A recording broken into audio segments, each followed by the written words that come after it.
శనగాకు వంటికి ఎంతో మంచిది.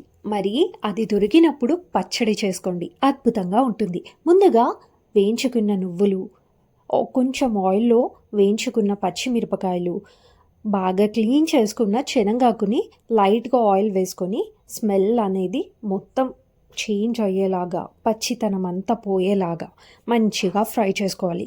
ఎప్పుడు కానీ పచ్చడిలో అయినా కూరలో అయినా కానీ ఆ ఆకు యొక్క వాసన పోతేనే మనకి టేస్ట్ అనేది, ఫ్లేవర్ అనేది బాగా ఉంటుంది, లేదా పసరులాగా ఉంటుంది. సో ఈ మిక్సర్ జార్లో కొన్ని వెల్లిపాయలు, కొద్దిగా ధనియాలు, లైట్గా జీలకర్ర, కొన్ని మెంతులు, ఇవన్నీ వేసుకొని కాసేపు నానబెట్టుకున్న చింతపండును కూడా వేసుకొని బాగా బ్లెండ్ చేసుకోండి. సరిపడా ఉప్పు కూడా వేసుకోవాలి. ఇదంతా అయిన తర్వాత ఇందాక ఫ్రై చేసుకున్న శనగాకు ఉంది కదా, అది కూడా యాడ్ చేసుకొని మంచిగా ఫైన్ పేస్ట్ చేసుకొని పోపు వేసుకొని సర్వ్ చేసుకోండి. ఎలా ఉందో